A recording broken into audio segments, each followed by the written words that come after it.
Hello, everybody. Welcome to the Rotoworld Football Show. I am Patrick Daugherty, joined, as always, by Kyle Dvorchak, Denny Carter. We are going to preview the entire Week 9 slate. That includes the Dolphins at the Kansas City Chiefs in Frankfurt, Germany, for some reason, the Bills, the Bengals, the Seahawks, the Ravens, the Rams, Packers, whatever, some other games. Tell you what, I wish I loved anything as much as this week's slate loves having games totaled under 40. Where has all my beautiful offense gone? Do either one of you? It's gone. It's gone. It is a good question. Like, why is it so bad? I mean, like, it's the injuries. Like, are the injuries a product? I feel like we had a lot of young quarterbacks get banged up, and maybe that's like Ben Roethlisberger, God bless his 37-year-old heart, when his final season was not taking a hit that would injure him. Whereas, like, I guess Justin Fields maybe is more likely to take those hits. I think quarterbacks are dropping back less often this year, or throwing passes less often this year. So, like, that's not it. And maybe it's just bad luck, but boy, is the luck bad. I think it's something to do too. Now the safeties are now playing as high as the Burj Khalifa. Google it. One of the tallest buildings in the world. It's a skyscraper in the United Arab Emirates. The safeties just remain higher than ever. And my accountants are calling me every week, like, listen, like, I don't care how much money you say you put it in your account here. Until you get these safeties to go lower, you're insolvent. I don't know what you thought, quote, Calvin Ridley was going to do. Here's here, you thought Calvin Ridley, if he's a real person, was going to score fantasy points this season. But he's buddy, not. You're dead wrong, and that's a $2,000 fee. That's right. And we're going to move to 3 high safeties as a result. The safeties ever higher, yeah, 4th. Yeah, Bill Belichick's like, whatever, throw a 5th safety back there. 80 yards off the line. And then, wow. Sorry. A safety. There goes a safety. Parachuted in on Denny. My phone got upset. This is kind of unfocused riffing, indiscriminate riffing. Should we just start the show? Sure. We had a lot of potential topics, including a very popular national fast casual food chain trying to kill people with charged tea. I saw a video of a woman who had consumed lots of that tea, and she didn't look well. She looked like she had consumed like 4,000 shots of espresso. And someone had made the immortal joke online that said company has invented the 5th loco. If you wonder what that is, did the Zoomers know what 4 Loko is? I mean, I think it sounds like it's the Zoomers don't recipe. Know. The Zoomers don't know original recipe for Loco unless they were really being naughty in high school. Because I think by the time Zoomers who knew that unfortunately perished from a heart attack. Honestly, like if you're my age and you tried original recipe for Loco, you didn't make it to my age. That's the thing. You can't exist. You're a figment of my imagination. When was the last time for legal purposes for Loco? Kyle Dvorchak does not mean what he just said. I think you made the same joke like 30 seconds was before. Known as quote humor, and we were not at all implying that 4 Loko killed anybody. Moving on to Frankfurt, Germany, Deutschland. The Chiefs and Dolphins arrive in Germany, sporting one of the only bearable game totals of this wretched Week 9 slate. Denny Carter. The Chiefs, they're looking to bounce back from a hellacious no-show in the Rocky Mountains, but we will begin with the Dolphins, who are surgically destructing opponents at home, looking a little more ordinary on the road. Is this a fake trend, reason for, quote, concern, or how much should we read into these Dolphins home road splits? This is, of course, a neutral site game. And again, an entirely different country known as Germany. Yeah. I mean, and the fact that we're shipping this great game overseas, I think that is a problem for this great country. But that's neither here nor there. It's all about opponent. Look, the Dolphins lost to the Bills and Eagles on the road, and they beat the Broncos, Panthers, and Giants, among others, at home. So, like, they faced a lot of horrible teams at home, and they've dismantled them. Until they beat a good team like the Chiefs, I don't think that they can be considered like a legit Super Bowl team. And so maybe they'll get that shot this week. But really, look, if the Dolphins, as good as the Dolphins offense has been, if they can't establish it, they're in trouble. Like they have shown that this year. The Bills took away the run, the Eagles took away the run, and this team is not designed as weird as it sounds, because it's an analytics driven team, this and that. but it really is a run-focused team, and they have destroyed teams on the ground this year. If they get that taken away, it's over. It's a run-focused team too. I would say with a running game that it's like a lot of moving parts. It's pretty elaborate. It's kind of like a Swiss watch, and that when basically every part of the watch is firing, there's nothing you can do. Like, oh, Devin Achane, another 72-yard touchdown. That's cool. I'm a defensive coordinator. I'm gonna Fish get there again. DFS, congrats. Backup running back, 48% owned, 8,000 on DraftKings, 45 points. Congrats. Exactly. It just feels like they need a few too many. It feels too elaborate to me, which brings me to my next question, Kyle. Because right now it's all Raheem Mostert. And for the second straight year, he kind of looks like he's hitting a wall. You keep him in the RB1 mix in fantasy because his touchdown odds are just ludicrously good. I think he's got like 12 total touchdowns already. So Denny's hinting at concern with the Dolphins running game. Any concern with Raheem Mostert? Devin Achane, this might be the last game he misses. They're in Germany, then they're on bye. Or should we be selling high on Raheem Mostert? I think we've talked about this concept before. Yeah, we've talked about the concept of Raheem Mostert pretty much every week for the entire season. I think if you're selling high, it's because of the impending Devon Achane return. I wouldn't think it's because of his matchup this week. It's not a great matchup. Chiefs are a good defense and they're underdogs, but I have faith in him. We saw last week, his usage came down, but only because it was really high 2 weeks ago. Last week, he had a 56% snap share, saw well over half the team's carries and exactly half the team's routes. That's pretty normal for him throughout the year. Maybe it looks a little bit more like it did with Achane on the field. He was still putting up really good numbers when Achane was there. I think he's more like a 1A, and we got a blip or two of pure number one, no number two back when Achane went down. But they don't want to use him like that, and they don't have to get him RB1 numbers. Because like you said, 15 touches makes him one of the most likely running backs in the NFL to score a touchdown in any given week. So maybe we pull him back from I think at one point I literally had him ranked as like the RB2 or 3. Now I'm going to have him in that 8-9 range, but he's still completely inside the RB1 ranks, not really even on the border. Denny, you're trying to get your analytics card yanked, by the way, saying the Dolphins need to run more or whatever. Or whatever.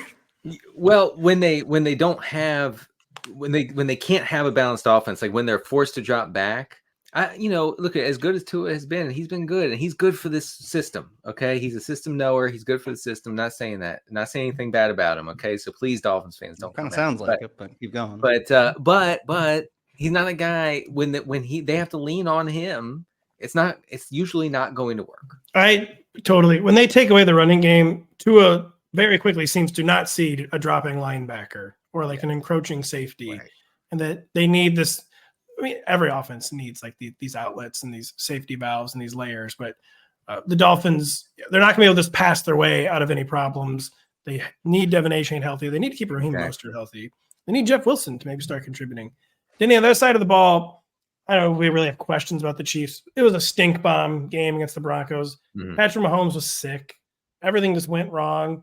I don't think we're too concerned about the Chiefs offense. We're concerned that we want Rashee Rice to be a thing, but he seems kind of maxed. His floor and ceiling seem the exact same right now. Yes, right. Do you see that changing at all?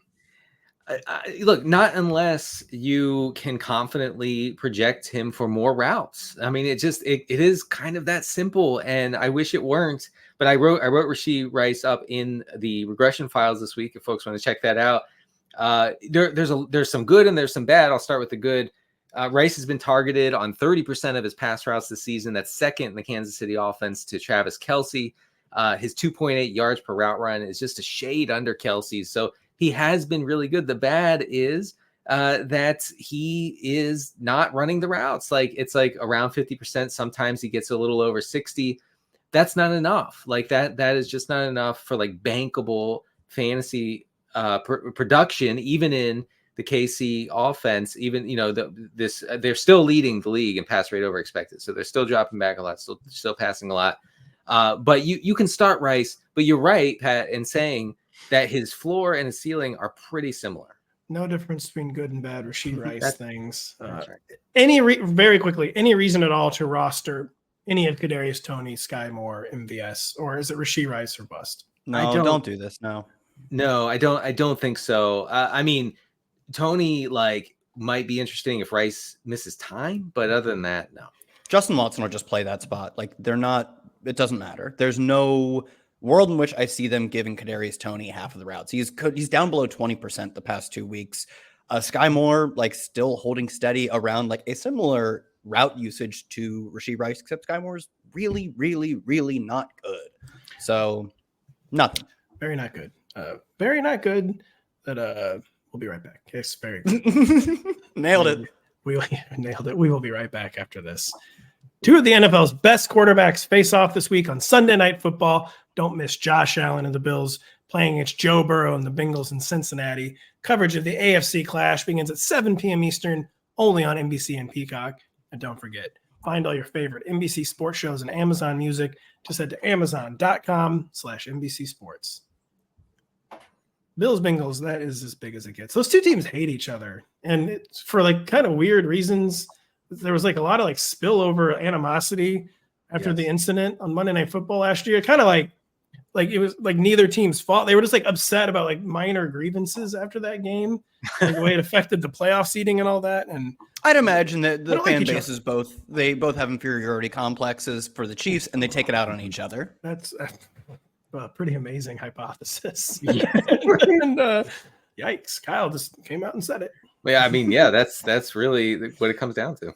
That is what it comes down to. What it comes down to is the quarterback losing Vikings visiting the quarterback benching Falcons as 4.5-point underdogs, Kyle. We'll get to the post-Kirk Cousins landscape in a minute, but we will begin with Atlanta and Taylor Heineke. What are the realistic hopes that Heineke might actually spark this Falcons offense? Because we're going to put it to the test that anyone will be better than Desmond Ridder. Because like Desmond Ridder, Taylor Heineke likes sacks and turnovers. Yeah. Like Desmond Ridder, he's occasionally been good. What are the odds he actually boosts this attack? I think it's pretty slim. I mean, last year Heineke was 33rd in EPA per play. He was actually decent CPOE, completes his like mid-range throws at a above expected clip. 40th in PFF passing grade, wasn't much better the year before that. I think there are some things that Arthur Smith does well to help elevate his talent, gives him a lot of play action, some pre-snap motion. And I think ultimately Heineke looks very similar to Ridder in the long run. One thing I did notice is that Heineke's done actually pretty well. He's not elite, but has done well on play action throughout his career. And that's something I just said the Falcons do at one of the higher rates in the league. So maybe that's something they can get going, these like deep middle of the field throws to maybe Drake London, though I think that kind of looks suspect at this point. Definitely Kyle Pitts. But ultimately it's pick your poison between these two guys. I don't think much changes as far as the passing efficiency. I think the most important thing, the real problem with this team is that nothing with their run rate being 32nd in the NFL is going to change. And that's the biggest problem. Desmond Ridder is fine in that I think he's better than Zach Wilson. Like there are probably four starting. Yeah, I think he's probably better than Jaron Hall, Aiden O'Connell. Like he's the 28th best quarterback. That guy can get some fantasy points on the board if they let him throw. Like a la Sam Howell taking an insane amount of sacks. He gets to throw the football a lot and he's all right when he gets the ball off. Maybe Ridder could be that guy. We'll never get to know with him, with Heineke, with like Marcus Mariota last year, because this team is going to run the football even when they're down 20 points. It just won't matter. And in a game this week where there's no way they get down 20 points, we are going to get so many runs. It sounds like maybe you think the answer is no, but what if I told you Taylor Heineke is 5 to 10% better than Desmond Ridder? Would that make Drake London every week wide receiver 2 or no? No, probably still not. You'd still have a game where they throw 17 times. Denny, tell me the opposite, Denny. The opposite is true. No, I will say that if you look at Heineke's like passing profile, it is different than Ridder's. Sure. I'm not sure if it's going to be better for real purposes, but for fantasy, it could be interesting. Against the Titans, a little more 5 loco-y. It is, yeah. Against the Titans last week, Heineke had a 12.3 average depth of target. That is way higher than Desmond Ridder's average depth of target of 8 this season. So, obviously I think that spells good things for Desmond Ridder. Could be better for Kyle Pitts over Jonnu Smith. In other words, like Ridder was like funneling those really short targets to the short area guys. So I do think there's a possibility that London really can have more upside, I guess, with Heineke. I think I do agree with your take. I also agree with Kyle's word of caution, but it does seem like a situation where just even modest improvement would go such a long way. Since the Falcons have been throwing more this year, just seems like even modest improvement would help us. Yeah. On the other side of the ball, Denny, the Vikings were the team of our dreams. They could not stop throwing. Now they have to stop throwing. A 25-year-old fifth-round rookie, Jaron Hall, is replacing Kirk Cousins. What are the odds that the Vikings just go like super, super, super run heavy with Alexander Mattison and Cam Akers, even though we know they don't really love their backfield personnel? Right. But I think the chances are good is what I'll say, of them just really leaning hard toward the run here to protect Jaren Hall, to keep the game with, a kind of an ugly back and forth in the trenches. They kind of did this against the Panthers back in September in this horrible fantasy environment. I don't really know why they did that, because the Panthers can be exploited through the air, but they chose to do it, and they were way under their expected pass rate. I think we could see the same thing here, barring something, out of control game script. I think it's worth noting that Atlanta is a slight run funnel defense.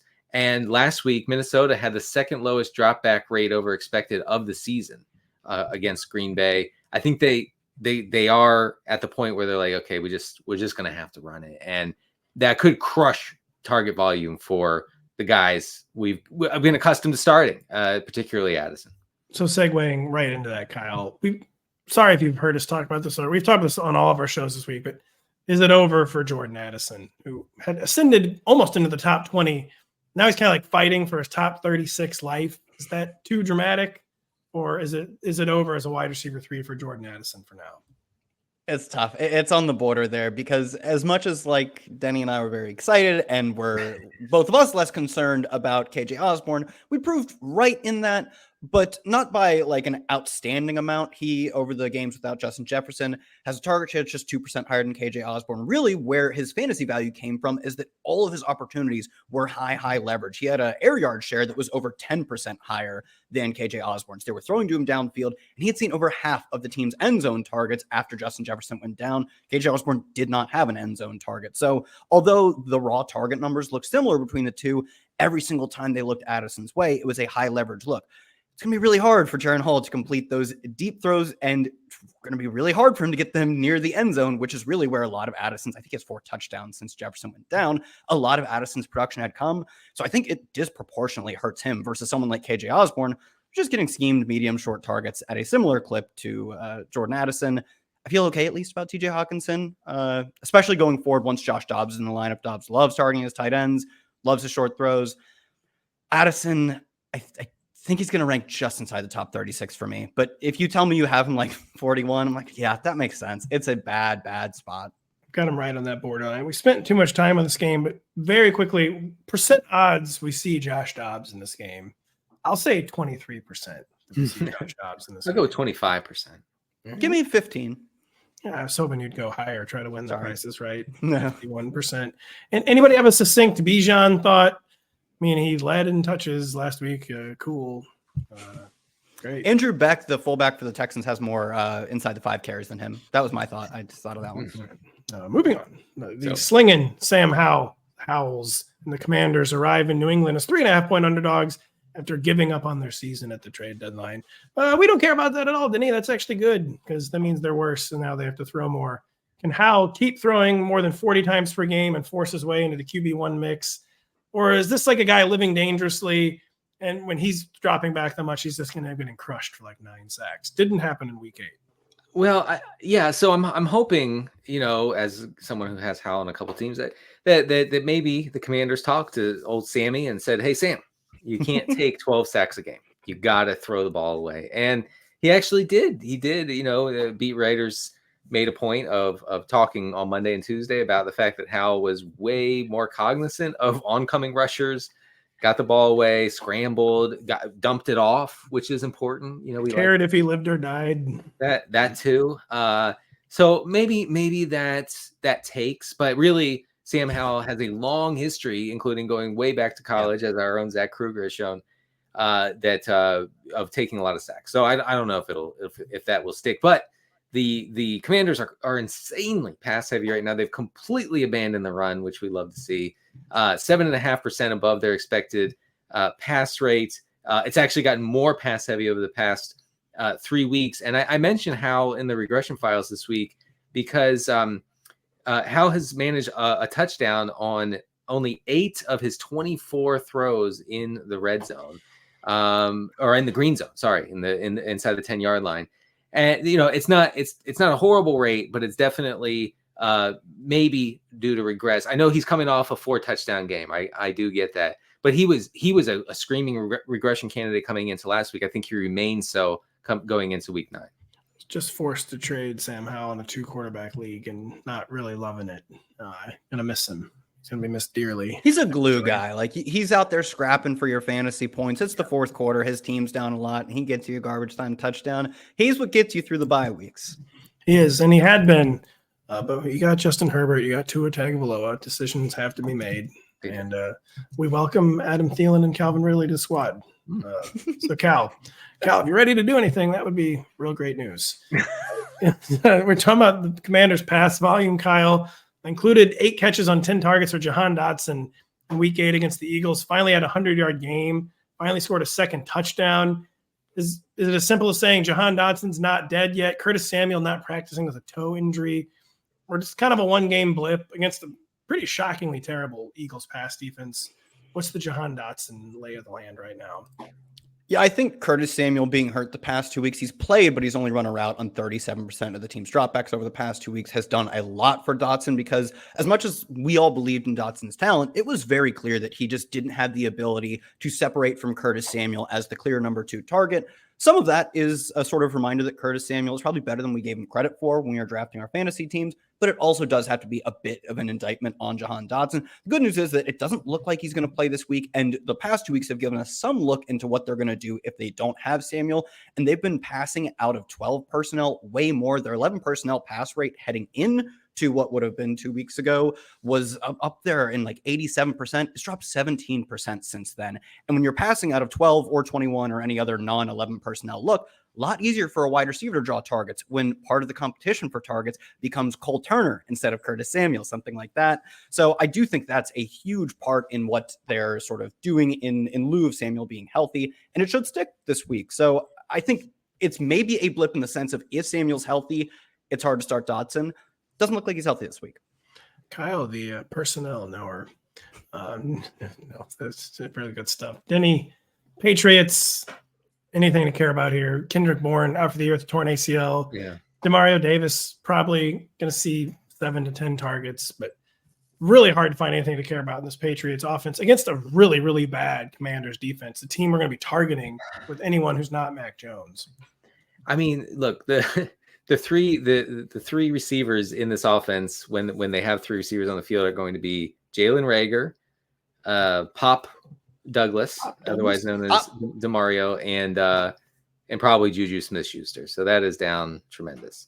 I don't know what to say beyond you can play Douglas. I do think Douglas is viable in PPR 12-team leagues. Like you said 7.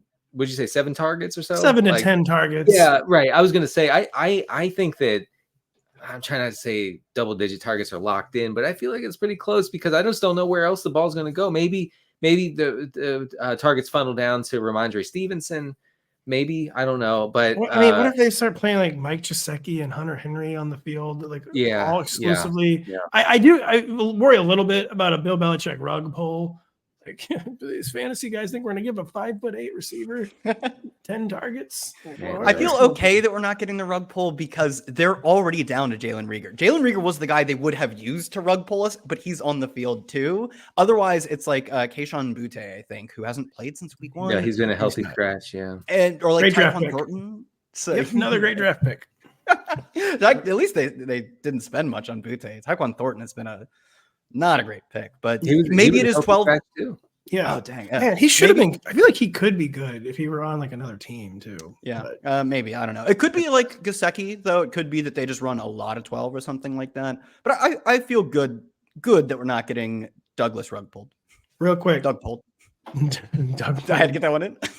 I'll ask Kyle, then I'll ask Denny. Demario Douglas or Jordan Addison in your rankings this week? Still give me Addison. Denny Carter.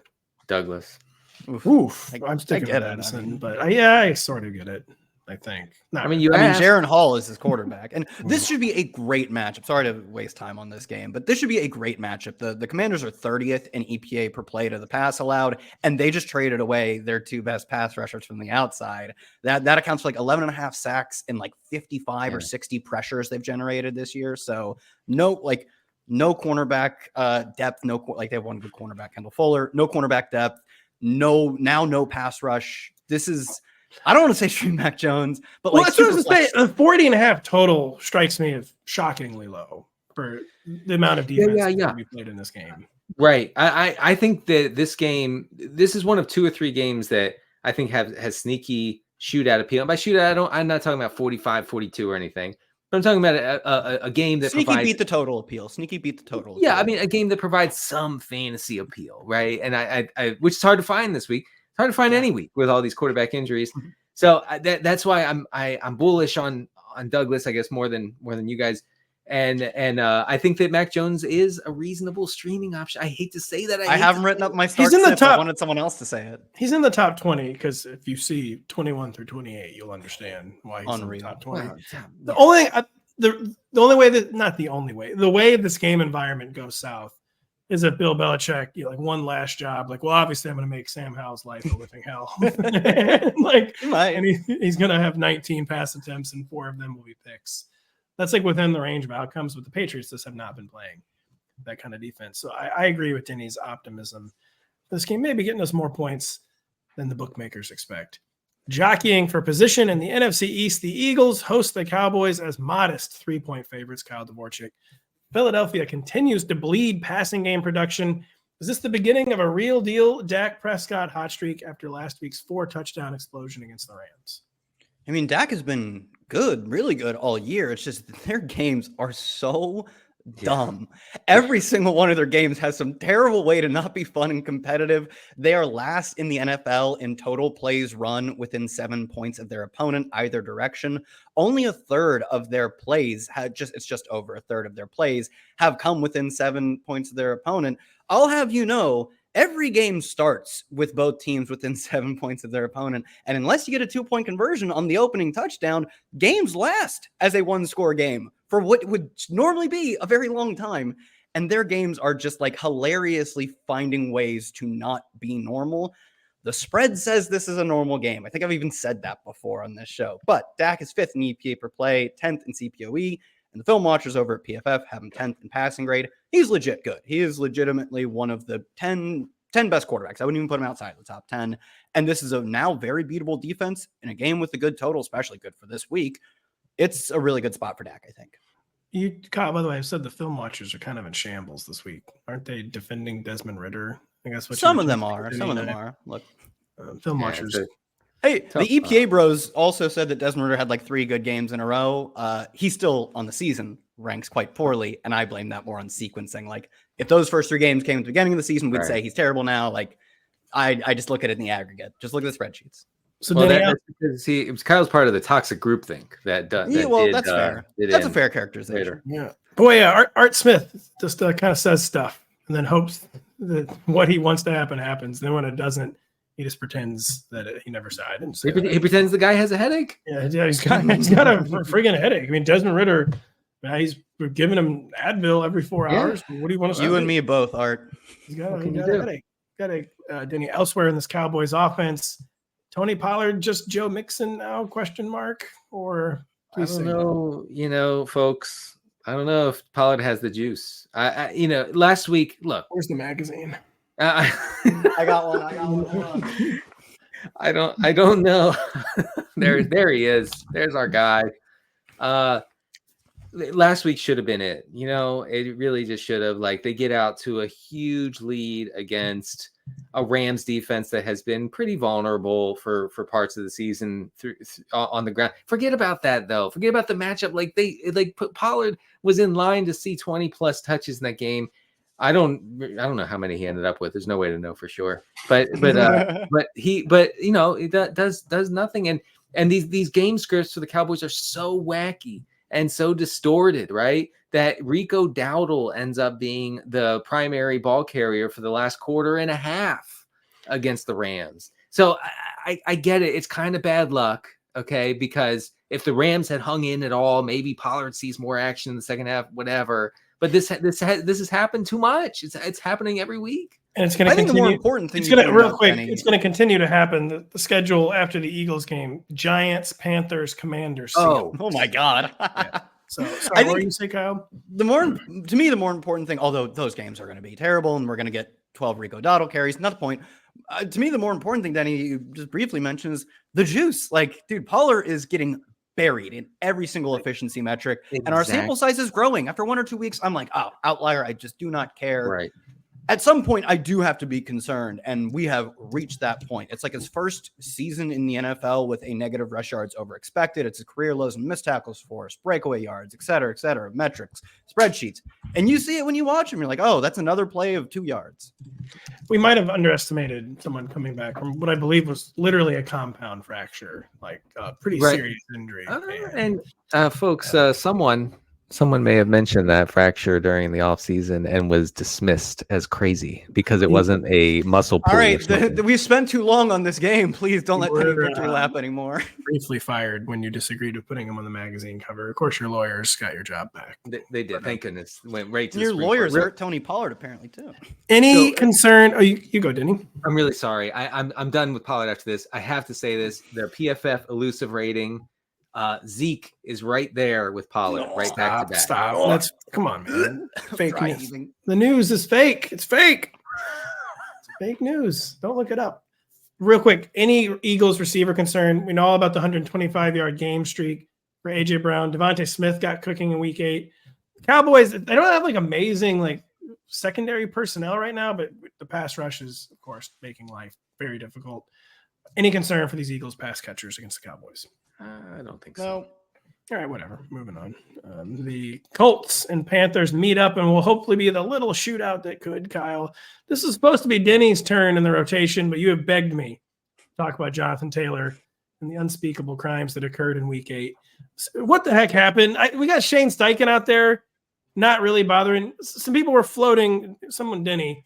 Yes. Denny, I did not agree with your interpretation of this video where someone was like, Coach, is the reason Jonathan Taylor not getting the ball because Zach Moss is good? And my Shane Steichen was basically, yeah, whatever. Yeah, I mean, sure. I think he was just like brushing it off. You are misinterpreting that. No, but the thing is, you could also word the question like, "Oh, is the reason Tyler Algier is not getting the ball more Bijan?" And the answer to that would be yes, but that doesn't say what you think it's saying. It's that there's a second guy who's capable of getting touches. If the backup was still like Jackson, whatever the guy's name was, like Deion Jackson. Jackson. Long may he run. Yeah, if the backup was still Deion Jackson, sure, but Zach Moss is worth 10 carries a game. That's not necessarily an indictment of Taylor, and it still doesn't preclude Taylor's role from growing. What I wanted to point out, though, was last week, the first half, if I remember correctly, is 11 for 95 in the first half. Both Pat and I were playing in leagues or DFS tournaments where 100 yards is a bunch of extra points there. Key number. So that was at halftime, so we were very excited, and he got one carry for, I think, just 1 yard in the second half, does not eclipse 100, but there's some crucial context there. That one fantasy footballers, Matthew Betts, pointed out there's a play going into the 2-minute warning. Taylor just like very clearly tweaked his ankle. He got up and was gimpy, and then Zach Moss took over under the 2-minute warning. But in the second half, Taylor's snap share stayed over 60%. He ran 16 routes to Moss's 8. I believe actually it ended up dropping to it was 6 in the second half, I think. So is he decoying or something? Because no, here's the thing: is he was out there for the very first play of the second half, got a carry, then they go 3 and out. Second drive, they've been rotating drives. It's not surprising to see Zach Moss come in. He got 5 carries. He did stuff with him. He deserved to get those 5 carries. That was with about 5 minutes left in the third quarter. They did not run the ball again for the rest of the game. They spent 20 minutes passing the ball. It's hard for Jonathan Taylor to get a carry when they literally did not run a single design run play from 4 minutes and change left in the third quarter. Final whistle. They passed every single play they had. Taylor was out there, and he probably would, if he's out there, he probably would have gotten the ball if they weren't just chucking it because they were playing from behind. They weren't playing massively behind anyway, but he was out there. He was running routes, and he was out there for the very first snap of the second half, got a carry. I'm not concerned that this was a setback. I'm still waiting for him to completely phase Zach Moss out. That has not happened yet.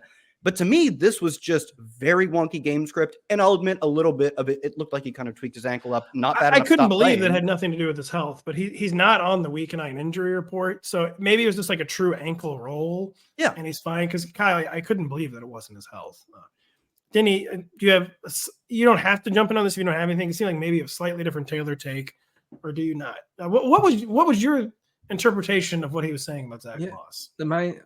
look, this fits my priors, so I'm going with it. Zach Moss has been incredibly good. That's not wrong. You're right about that. That might be wrong. No, he's been great. He's been legit good. No one has more rushing yards in the NFL. Long arc of history in his career, he's been god awful. No. I agree with that. I agree with the fact that Bills and even like last year, Zach Moss was not good. In the context of the past 8 weeks of my lifetime, Zach Moss has been really good.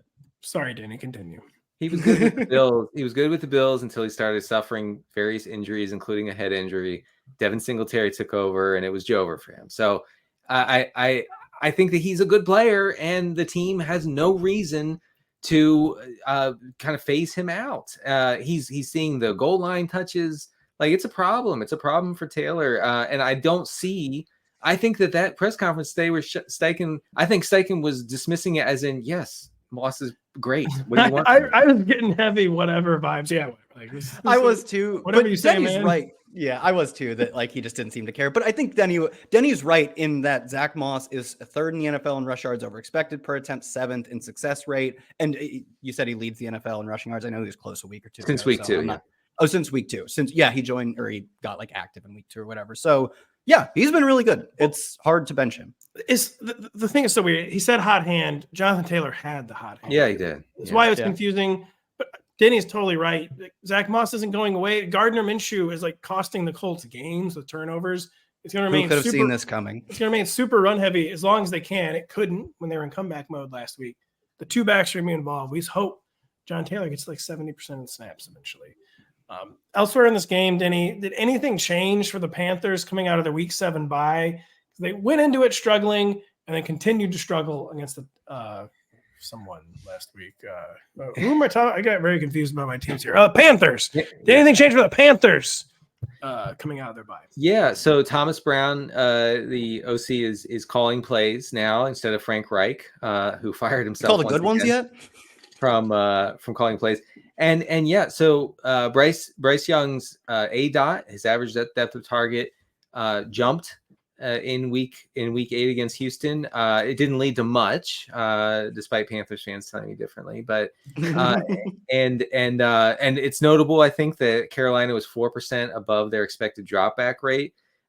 Just some recent numbers from that category: -2%, -5%, -5% for the Panthers. So when you've got Miles Sanders, you got to get him going. Right, exactly. So I a little bit more aggressive, a little bit more pass first offense, I think is called for. Bryce Young, look, I have had issues online with Bryce Young. Look, he's been better. He's been better. Okay, I'm man enough to say it. He's in the regression files, folks. Okay, I'm objective above all else. That is my journalistic integrity there. So Bryce Young has been better. They're passing more. I think this offense could be more productive going forward. Kyle, quickly, is the Panthers backfield as simple as saying Chuba Hubbard, even though he was not great in week 8, has become the clear lead back, and Miles Sanders and Raheem Blackshear are rotating behind him, or is it a little more layered than that? No, that about checks out. I mean, last week we saw Chuba Hubbard coming out of the bye. You thought maybe Sanders is healthy now. He missed the game before the bye. Maybe he's healthy. He gets back into the mix more, cements himself as the RB1. And the exact opposite happened. Chuba Hubbard saw 66% of the snaps and 71% of the carries. Not running all the routes, so he's more like a 2.5 down back. He hasn't completely taken over the backfield. But if this usage were to hold, Miles Sanders would be like the RB, 70 or something. He's a distant backup. I mean, he played like a fifth of the snaps last week. He's almost completely out of the picture.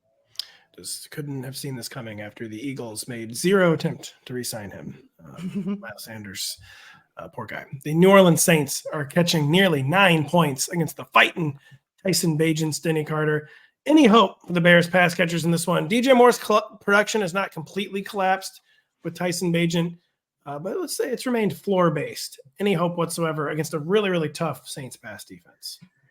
Yeah, I mean, I think DJ Moore should be able to avoid Marshawn Lattimore in this game because they're using him kind of all over the place. Lattimore doesn't usually follow guys around. So I'm not too worried about that. I've seen some chatter on the internet about, it's a Lattimore game. Then you're online, so yeah. I am. I'm on the line. And, look, 15 targets over the past 2 games for DJ Moore. I think that he's he's a fine floor option for PPR because I think his chances of seeing 10 targets here is pretty good. Okay, in this trailing game script. Hopefully the Bears don't get crushed in terms of like time of possession, which is a possibility with the way the Saints offense operates. But you're starting him. You're starting him as a wide receiver 3. Glad to hear that you're at least still starting it. Tyson Bagent kept Cole Kmet alive last week. Yes. Maybe he can at least keep these guys somewhat relevant, even as he provides no standalone fantasy value for himself. Now, we know the Bears would like to rely on their backfield, but it's just so hard when you've got a quarterback like Tyson Bagent and you're falling behind early in games. You kind of have like no good viable plan. Not good weeks for Deontay Foreman and Roschon Johnson last week. I guess Roschon was the number 1 back, sort of, in terms of usage, or is that not true? I don't even know, man. This backfield is terrible. I mean, last week, Deontay Foreman led in carries, Roschon ran the most routes, and Darrington Evans had the most carries inside the 5. That's all you need to know. Like, I think someone will eventually emerge, or Khalil Herbert will come back and play a larger role. But until that happens, this is a low-scoring team with a true 3-way split backfield. Don't touch any one of them. I was on the Chris Harris podcast earlier this week, and he pointed out like Roschon's cuts like look extremely slow, and I haven't been able to unsee that since he said that. I'm a little concerned that he's not. We got to get you off this film stuff. Don't look at it anymore. Yeah, what are you doing? Come on. I will never watch film again. Stop I'm actually missing Thursday Night Football tonight. I'm going to have like horrible withdrawals. I love the bad football. It's getting real serious with Titans and Steelers too. Oh, yeah. I love it. I'm having withdrawals. Real quick before we move on from this game, is Chris Olave point shaving? Like, honestly, I swear, like, I feel like we got like Jack Nicholson from The Departed. It's like, all right, tell him to have a hit off his helmet again. and then it just hits off his helmet again. And is something wrong with this guy? You know, I'm going to say that I've watched, for some reason, I've watched a lot of Saints football over the past month. Okay. Sorry. And I'm going to say that Chris Olave's body language is off. The vibes are off. Okay. Chris Olave seems to not be enjoying life as Derek Carr's receiver, and it's showing. You know who is enjoying it is Rashid Shaheed, who is converting. Then you said he ran one wrong route, and they got real mad at him. Well, yeah, he did run a wrong route. So Dennis Allen, the head coach of the Saints, said after the game, "Well, I don't know about the Shaheed kid." After he single-handedly propelled them to victory. Chris Olave, I swear to God, it's like the world. Hold the faith. He's like he's number 2 in air yards. He's like top 10 in targets. Yeah. And he plays one of the worst defenses in the NFL. Yes. Hold the faith. But if things don't go well, blame someone else because it's gonna go well. He could go ballistic this week. I'm glad the mob's not asking him to kill anybody, and they're just asking him to drop footballs. Yeah. It's been concerning too much. Yeah, it was a little intense. I'll be honest. Too much. All right.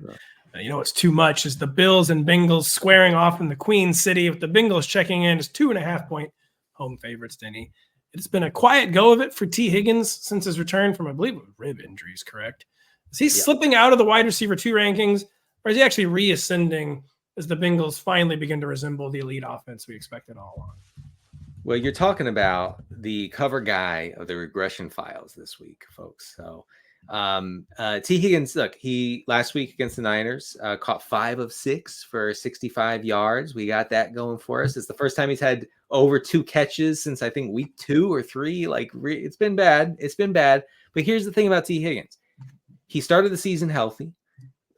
Joe Burrow started the season very unhealthy, hobbled, some would say.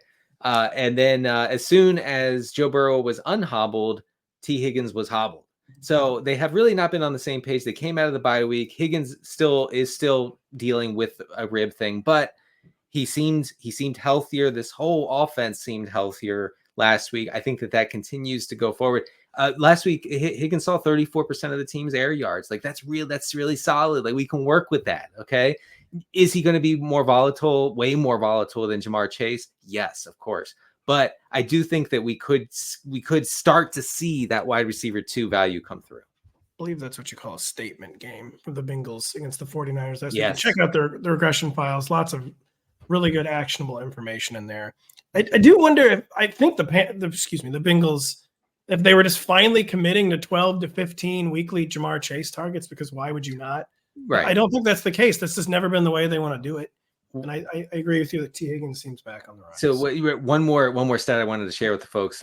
Last year, Tee Higgins converted 65% of his air yards, right? Which is not like outstanding, but it's fine. This year, that number sits at 28%. So if that number starts to inch towards 60%, things could get really interesting for folks who have been patient with Tee Higgins. Even Calvin Ridley's like, man, you got to get that number up. Got to convert those babies. Kyle, if you're listening, you need to start producing.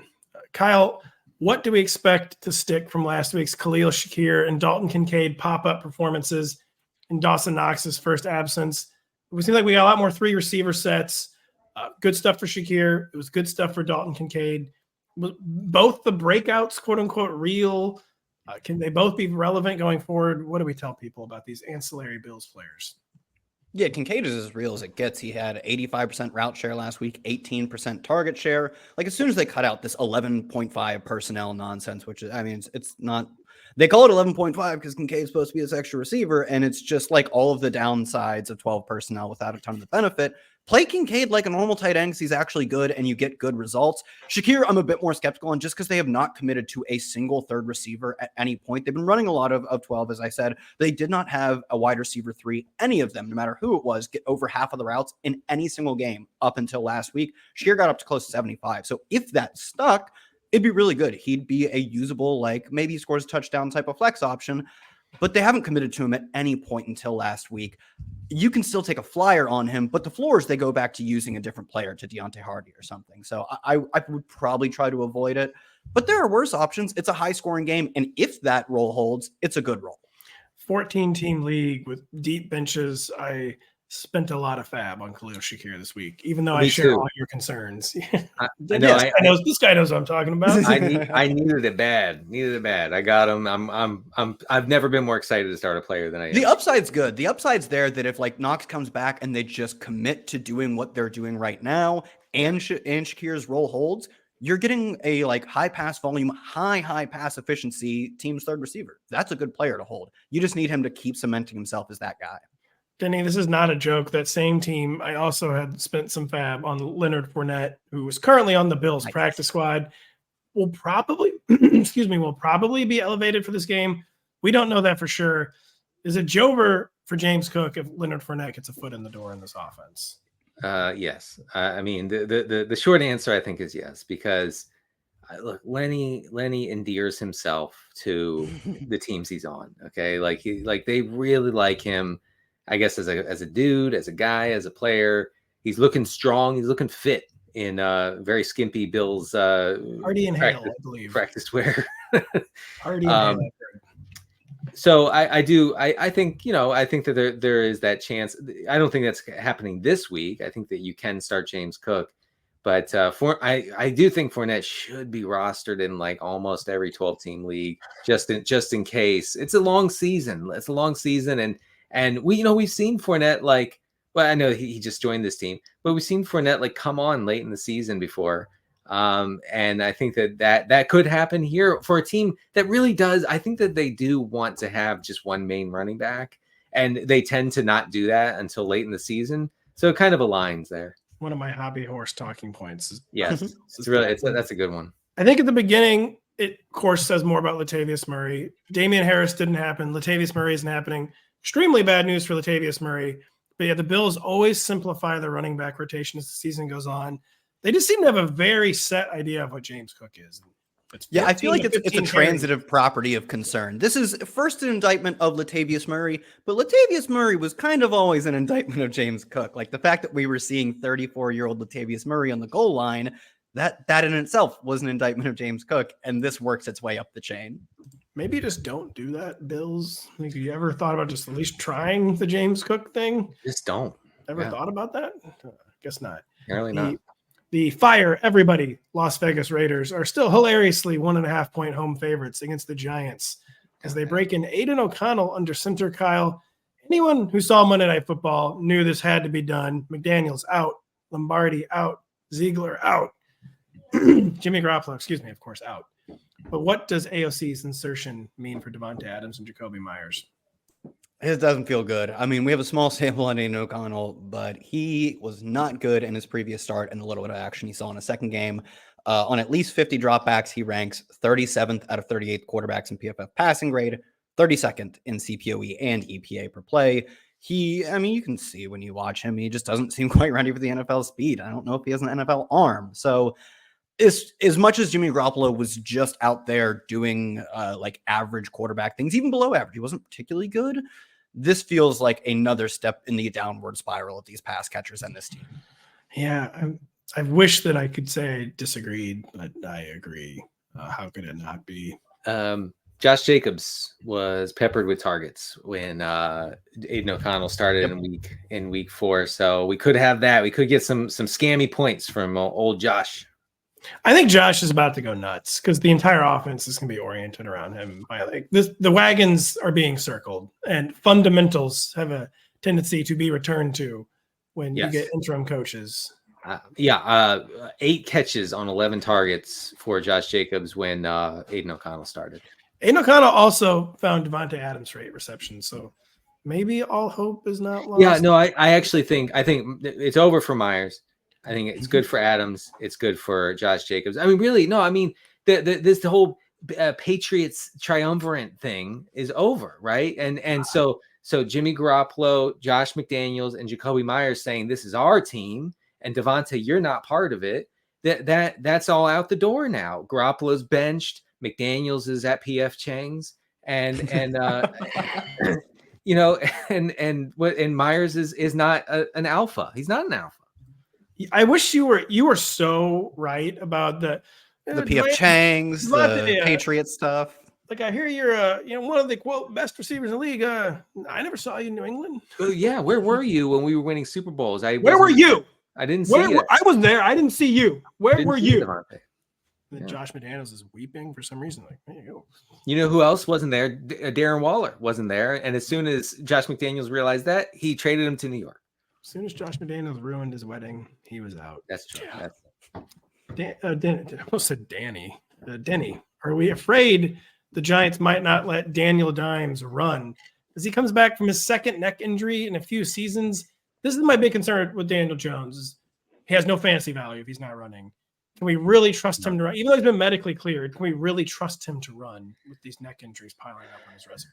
No, and before the neck injury, Daniel Jones's design rushes were way down. Like Daniel Jones became pretty fun for fantasy at the end of last season when the Giants were like, we're doing it. Like, we're going to treat him like a running back, and he's going to have 8 to 10 design rushes a game. That was fantastic because that provided the floor, and then the ceiling came when he actually completed some passes, right? But now there's no floor and the passing is not really there. He's refused to go downfield, right? Again. So I really think that you got to look elsewhere. I know that the quarterback landscape is apocalyptic. I get that. But like I'm starting Heineke over Daniel Jones. Are we starting Mac Jones over him? I want to start Mac Jones over him because I'm with Denny on the Daniel Jones until further notice is in the group of guys that Pat said, wait till you see 21 through 28. He's in that group for me. That's weird because I don't usually feel like Daniel Jones is not someone usually have to tell me twice to rank lower. I did start with him kind of high this week because the matchup is so good. In theory, he's healthy. He should run. This is like one of those instances of listening to Pilot. Yeah, I got to get this guy down in the rankings. Like Baker Mayfield should be easily over him. Yep. Bryce Young should be over him. Jordan Love. I'll take Jordan Love over him. Oof. One more time. Mac and Heineke. Okay, Pickett. Pickett's in a good matchup. It's a good bad EPA team in the Titans. Take Pickett over him. Pickett's injury scares me too much now. I'd go with Jones. Pickett also being, quote, completely terrible scares me. It's scary a little bit, yeah. The Los Angeles Chargers venture to New Jersey as 3.5-point favorites against the Jets. Denny Carter. Is this Los Angeles defense so bad even Zach Wilson can get home? Tyson Bagent could not get home. Maybe a Garrett Wilson spiked week. Is there hope for the Jets passing attack against the Chargers? The Zach Wilson peripherals dropped off the face of the earth last week. We're back to the yips era of Zach Wilson. It takes you no pleasure, I'm sure. No, none. I have some vinyls from the Yips era. They were really good back then. The Yips album that played for 2 years. I'm worried. I'm a little worried about whether the Jets can maintain like decent game script and make things go as normal. It could be great for Garrett Wilson, and we'll get into that for a second. But I think the Chargers are the kind of defense that they can pressure the quarterback. They have been doing that, especially over the past month or so, 3 or 4 weeks. Against pressure, Zach Wilson completely falls apart. So we could see that.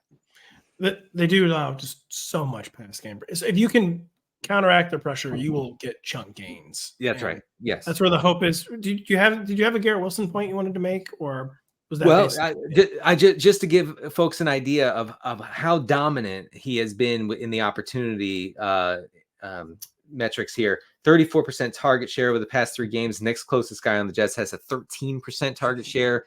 He has 60% of the air yards over that stretch. The next guy has 17%. So this is a DJ Moore in Carolina type situation where if the ball is being thrown, it's being thrown to Garrett Wilson. Hell yes, brother. I really need Garrett to quote, go off this weekend. I think he could. I really do. Please. One time. As I get choked up, just want to keep my home. Just keep my home. I just want to keep my home. Sorry, Kyle. Yes. Thank you. Good to hear. I like that you liked my odds. Kyle, what is going on with the lack of Chargers receiver production since Mike Williams got injured? Josh Palmer was injured in week 8, so that kind of explains his down week. But the usage has been fine for Keenan Allen. The yards have been non-existent. Quentin Johnston finally popped up last week. We mentioned it's in theory a good matchup for Zach Wilson. It's in practice a horrible matchup for Justin Herbert. What's going on? Kind of like the missing Chargers fantasy receiver production. Yeah, I mean, even the yard's been fine. He just hasn't had a blow-up game. He's been the wide receiver 5, 24, and still another top wide receiver 3 finish in the past 3 games. Good, not elite. I think as far as the receivers go, the biggest missing element has been touchdowns. In the past 3 games they've played, they've scored 6 touchdowns, and one of them, Keenan Allen, 3 weeks ago, was to a receiver. I believe Donald Parham has one in there. Gerald Everett has 2. Austin Eckler has one, and maybe I'm missing someone else. Oh, a long Josh Kelly run. So they still look fine as an offense. They just haven't been getting their receivers the ball when it counts most. We need touchdowns to get fantasy points. Like you said, the usage has been perfectly fine, if not great for them. Keenan Allen the past 3 weeks has a 29% target share and just shy of half the team's air yards.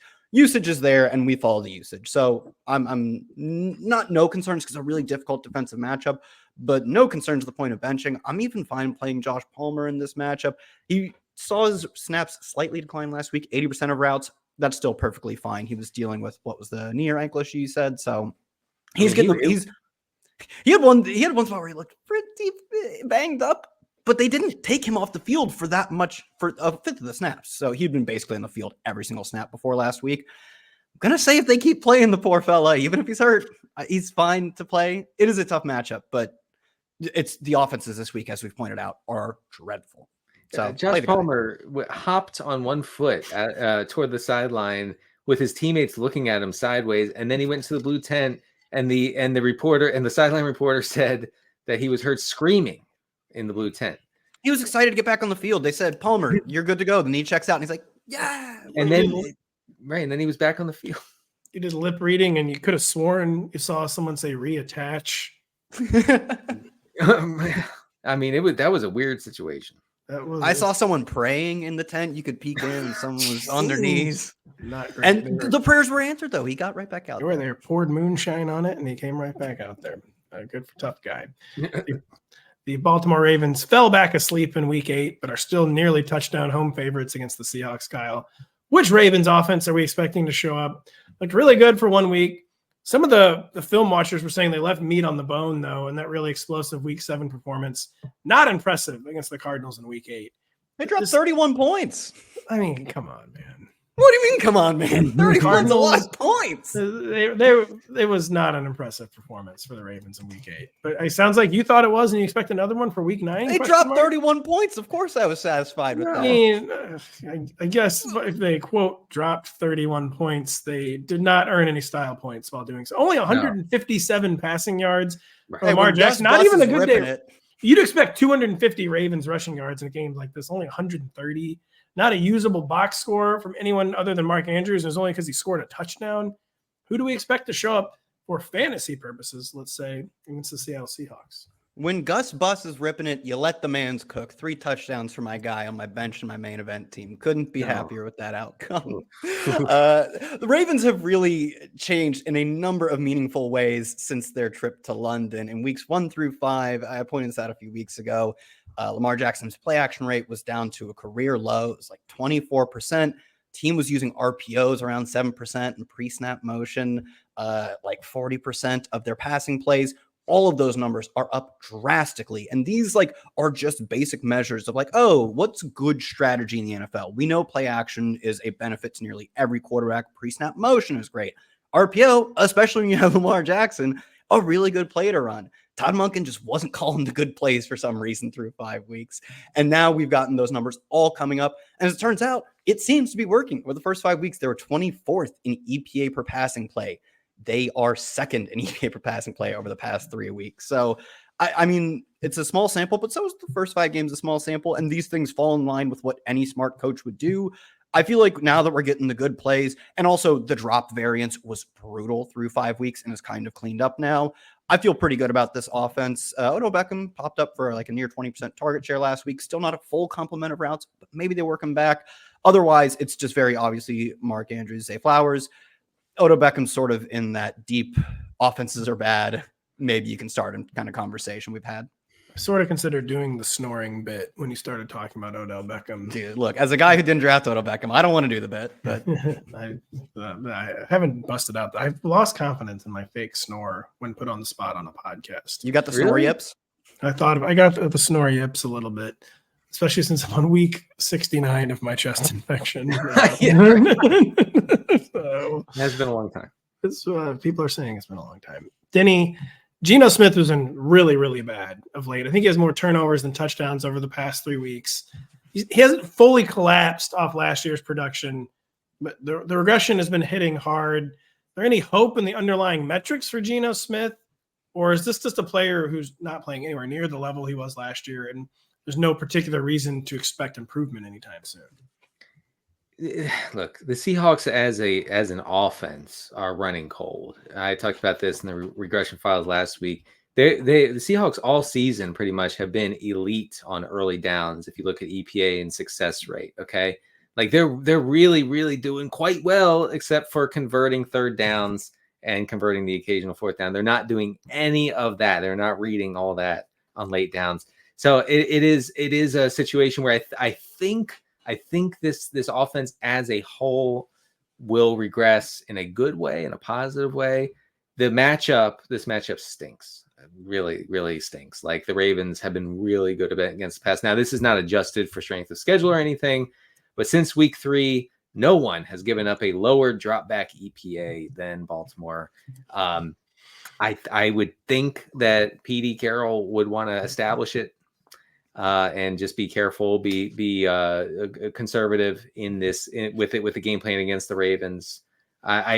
Geno is a start, but it's shaky. I still have questions about how good this Ravens pass defense actually is, because the schedule is CJ Stroud in his NFL debut, hobbled Joe Burrow, whoever started week 3 for the Colts, I think DTR for the Browns. Mm-hmm. It's been bad. They did then fully erase Jared Goff, which it is Jared Goff, and he was on the road, but that made me take a little more notice. And it's just not like Geno Smith is a guy who's ripe to take advantage of a defense that's been running too hot. I will be very interested to see how the Ravens fare against Joe Burrow in week 10, week 11. But yeah, it's a very concerning setup for Geno Smith, because they have been just really, really dealing poorly with every player who's like Geno Smith this year. I don't know why I had to follow up Denny's thing with such a long point. Yeah, you're good. Kyle, what was up with the weird Kenneth Walker, Zach Charbonnet split in week 8? Kenneth Walker seems to be nowhere close to 100% health. His practice reps have been all over the map basically all season. It seems like maybe he's been getting worse. I think he only played like 41% of the snaps last week. What in the heck is going on here other than that? Yeah, you were correct in pointing out he played 44% of the snaps, which was a season low, and it was a season low by a pretty wide margin, save for a light workload in week 3, but it still was a season low. Also season lows in his percent of the team's carries, and just shy of a season low in his route rate, his percent of the team's routes. I do mostly just attribute it to the calf issue because he's been so good up until recently, just in terms of his usage and his production on that usage. Seemingly nothing could slow him. Finally, last week we had, I believe it was calf, and he missed Wednesday's practice, and things seemed very hit or miss from there. I think, as you noted on one of the Seahawks injury report blurbs, is like they have the most, I believe you used the word mercurial. I like it to describe this injury report a lot. Mercurial injury report. You can just never tell. And he was removed entirely from the injury report on Friday, I believe, like not a questionable tag, essentially. And he was not on the injury report yesterday. This is Thursday. He wasn't on it Wednesday. I know Pete Carroll had some nice comments about Charbonnet. The video is 2 minutes long. I ain't reading all that. Also, I don't really care. If you liked him that much, maybe you should have played him in the first 8 weeks. So I'm assuming Walker is trending towards healthy because he's got not only full practice, didn't even appear on the injury report, and is close to back to usual. But as we said, this is maybe the most difficult matchup, is going on the road to Baltimore from the West Coast. So I'm still playing him. Obviously, you're still playing him. And I still expect the good workload. But part of what was so good about his workload was a dominance of the inside the 5 carries. Did they get there that much this week? That seems dubious. I just wouldn't be surprised if he just popped up as a DNP then, though. That'd be so funny. Thursday. That really is. That's how the Seahawks do, quote unquote. That's how I was told to say it that way. Your kids told you to say it that way. How they do. And but yeah, it seemed like a blip, whatever it was. At least we're hoping and praying. Some of us really need Kenneth Walker. You need a lot of guys to score points, Ben. Yeah. I do. But guess what? I actually play season-long fantasy. Ever heard of it? No, actually. Yucky. I play a lot of season-long fantasy. I'm kidding. I have 8 teams. I can tell Denny's actually got teams this year. Whoa, what is that supposed to mean? Yeah. Well, Kyle has teams too. I'm literally in a league with you. I know you are. I won that league last year. Besides that, Kyle doesn't play any season long. No, he does. Yeah, we all play season long.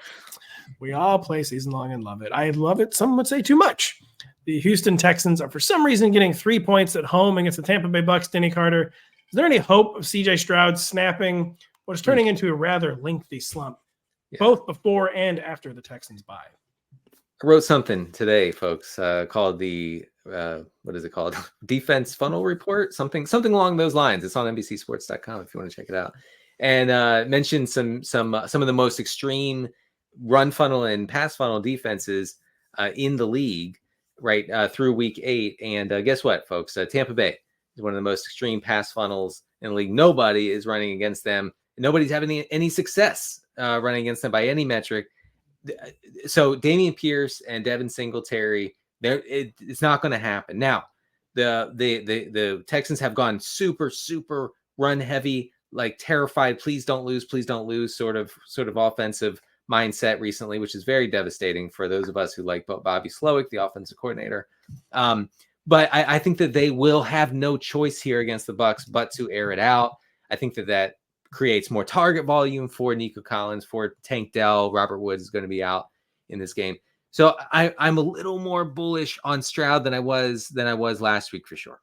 That's good to hear because the slump has very much created a slump for Nico Collins. And Tank Dell's been banged up a lot there. He's essentially become a non-entity, though. Robert Woods is out. Like you said, Noah Brown is back. So I feel like we no longer have a sense of what the offensive identity is for the Texans. And Kyle, that very much includes the backfield. Dameon Pierce has really been struggling. Now he's not practicing with an ankle injury. If he plays this week, are we still ranking Devin Singletary ahead of Dameon Pierce regardless? And how bad has this gotten for Dameon Pierce? Yeah, if he plays this week at this point, like maybe you could say like, he's still like basically 50-50 and I want to bet on the talent. But now with the injury, if he's trying to play through an ankle injury, I'd have no faith in him outproducing Devin Singletary. Right. And even then, the usage was starting to shift towards Devin Singletary. Dameon Pierce, over the past 2 games he's played, less than 40% of the snaps, just over 40% of the carries, and only a quarter of the team's routes. He's not a pass catcher, and they've completely taken that role away from his game. He's been struggling as a runner, and they're taking that role away from his game as well. On top of the ankle. Mrs. Lincoln? Miss Lincoln. How are the Texans? I mean, I don't think he plays this week. I think he's been back-to-back DNPs. It looks like a pretty long shot that he plays. Even if he does, though, even if he was healthy, I wouldn't really want to play him. He's not healthy. I have no interest in playing him. At the end, I don't even think he plays. Mary Todd Lincoln's ghost being more startled than any human ever when you're just peppering her with questions about the Houston Texans.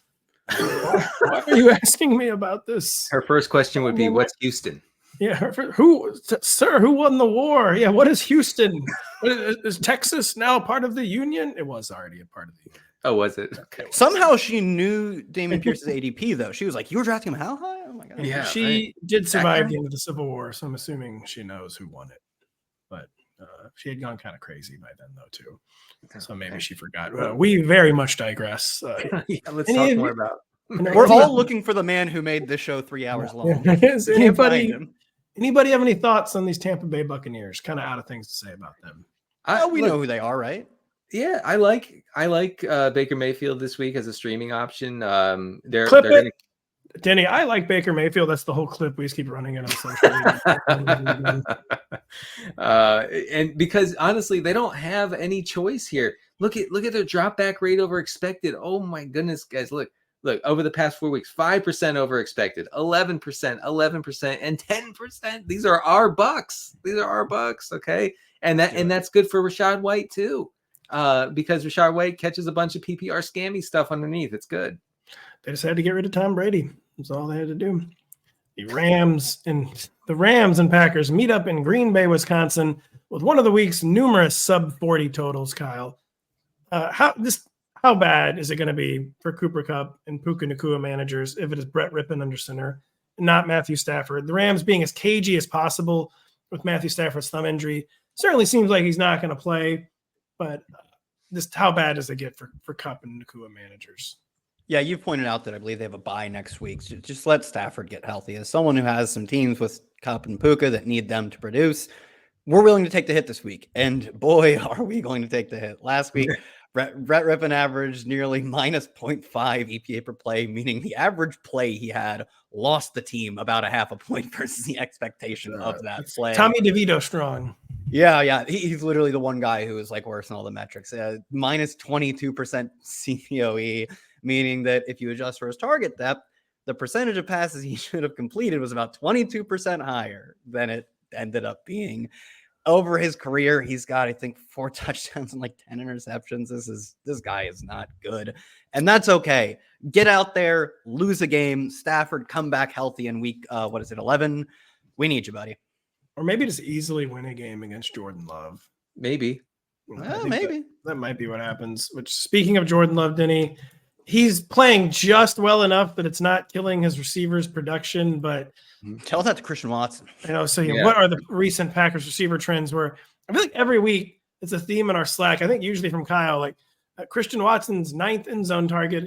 Sure, it was yet again nowhere close to him, but what are the recent usage trends for the Packers receivers? I mean, Jordan Love has been very inaccurate as per usual, especially downfield, and so something like the following stat really ends up not mattering. So Christian Watson over the past 3 games for the Packers has 42% of the team's air yards. Okay. That's a lot. Yeah. Dobbs is second with 24.5%. Like, so that should translate to something, but it has translated to basically would be nice, wouldn't it? It's basically nothing for Christian Watson.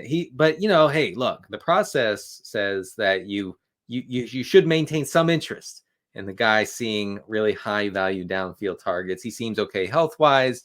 So I think you have to start him in 12-team leagues, I think. But man, Jordan Love is just not getting it done. The investors that have Pat all in on Garrett Wilson, they may have gotten me a little bit of stock in Christian Watson that we need to realize some gains. Guess who's on my bench right now in that league? It is Christian Watson. And by the way, the UN estimates that the Christian Watson Air Yards project, again, will power 12,000 homes by the year 2030. If he catches one pass. Yeah, if he catches one pass, it'll be enough to power 12,000 homes in a hurricane-ravaged region of the Caribbean. And we're rooting hard for him to catch one pass this week. We are. Just Christian, do the right thing and catch the pass. Anybody have any Aaron Jones thoughts? Where every week, like Yep, 9 carries, 37 yards again. That's cool stuff. Something that's happening. I don't know. I'm disgusted by the whole thing. He's definitely healthy. No, he's 100% not even close. Like he can barely walk during the week. It goes back and forth. He's missing practice sometimes. He's sometimes practicing in full. Sometimes I don't know. I don't know what to think of it. And as a guy who has a lot of Aaron Jones, I don't know what to do with him on a weekly basis. But there's no upside here. Like you're just praying for a touchdown. And honestly, because AJ Dillon has big legs or whatever, he's going to get the goal line touches.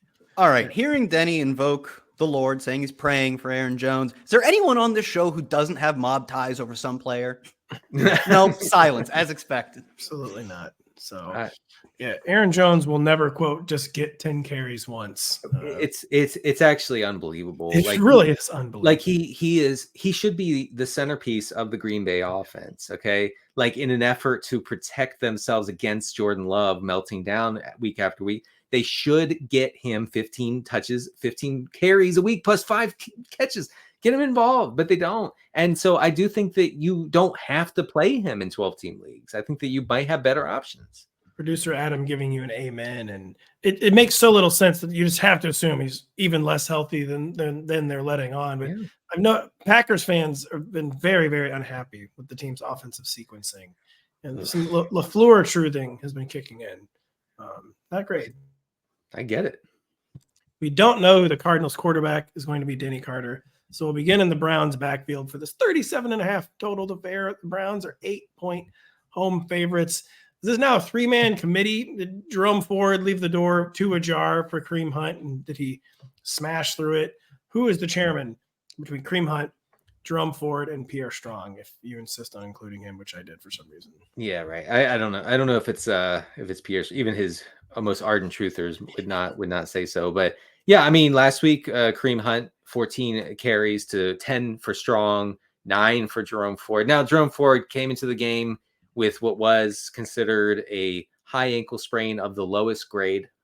We're not sure if that ankle sprain has crept upward or downward over the past week. But I do believe Ford is practicing in full, unless you guys. It's crept downward. He practiced, yeah. All right, so we're talking about lowering of the ankle injury. That's good. But I mean, I think Pat, I think you're on to something in saying that maybe Kareem Hunt has kind of taken the reins of this backfield, if only nominally, like just a little bit, right? So I don't think anybody's in line for 20 carries here for the Browns. But I would say that Kareem Hunt should be considered the lead back going for now. Jerome Ford had 2 or 3 opportunities to kind of put the matter to rest, and he one reason or another he couldn't do it. And it does seem like veteran Kareem Hunt has just kind of overtaken the one. It could change. It's a fluid situation. Yeah, I agree with your assessment. Honestly, there's not a whole lot to be had in this backfield outside of touchdown. Short touchdowns possibly for Hunt or whoever's getting those goal line touches. So far, it has been primarily Hunt because no one's getting targets with PJ Walker under center. No, like I think the 3 running backs for the Browns combined for 4 targets last week. Kyle, final question of the show. Who do you think is starting at quarterback for the Cardinals? They're treating it like a state secret. Clayton Tune or Kyler Murray? And if it is Clayton Tune or any Cardinals startable, including Trey McBride, who welcomed himself to the tight end 1 rankings last week, or is this just a fiasco waiting to happen against this ferocious Browns defense? Yeah, I think Clayton Tune's going to get 1 start. Like it's been 2, it'll be, I think 2 full weeks of Kyler Murray full practices. I think they do have to activate him this week maybe, but they can activate him, keep him on the bench. There's nothing like wrong with that. They can just activate him, keep him out for a week. Maybe it's just like my quote fear of the Browns defense, but like, dude, don't put Kyler Murray back in his first game to play. I think that's what they're doing and thinking that there's just no point in welcoming your supposed franchise player back. Like, hey, you got to face Myles Garrett now as you learn to retrust your surgically repaired knee. Yeah. Yep. I wouldn't do that to him if they're smart and they know that their season is ultimately designed to gain draft picks next year. 1 week is fine to sit Kyler Murray out. So I think we see Clayton Tune. Maybe they want to see what they have in the rookie as a potential backup down the road. I still think you're playing Trey McBride for sure. I mean, he's playing a very pumped up version of the Zach Ertz role. He ran around 88% of the team's dropbacks last week, 41% air yard share, and 40% target share. And I think that'll just continue with another backup under center, because that's what they were working with before. Even if the production from the team goes down, it probably will. Clayton Tune didn't look good in the preseason. It'll probably go down. It's tight end we're talking about. The position's terrible, and McBride is like wide receiver 1 usage at a tight end position. It has to feel really great to be Clayton Tune, doesn't it? Like, hey, buddy, I'm sure they cleared out those nests on the beach. I'm sure it's fine. Like, you're safe. Nothing wrong. Nothing bad could happen. And he's like, do I really need to get sacked 7 times by Myles Garrett? Like, is that even legal? And like, just don't worry about it, man. You signed your contract. Right. They're like, no. You're not getting sacked 7 times. You're looking at the first half numbers. That 7 times in the first half is accurate. So it's actually 12 overall. Yeah. Seems like a really, really fun mission for Clayton Tune this weekend. Really, really fun mission. We hope is listening to the show. A lot of great stuff from Kyle. Amazing stuff from Denny. Did I ever forget about the funnel article, by the way? Sorry. Well, I haven't been writing that this season. I'm going to write it every few weeks as things sort of shift from pass funnel to run funnel. I was like, man, if I just like totally memory hold an entire Denny article? No. But it's on the site. I highlighted 4 defenses, so folks want to check it out. Check out Denny's article on pass and run funnels. Check out the regression files. Check out Kyle's 32 stats. Probably still some actionable stuff in waiver wire too, right, Kyle? Kyle's muted as we end the show. Yeah, no, I hope there's some useful stuff in there. I mean, a lot of it's like, if you picked him up, do you actually start him, or is it a hold? And useful stuff in there, useful stuff in 32 stats. Start sits coming out within 24 hours as well. Check out start sit, check out the rankings, check out everything. A lot of news, so many injuries still, so many uncertain quarterback situations. So keep it locked on rotoworld.com. For Denny, for Kyle, I'm Pat. Thank you for listening. We'll be back later.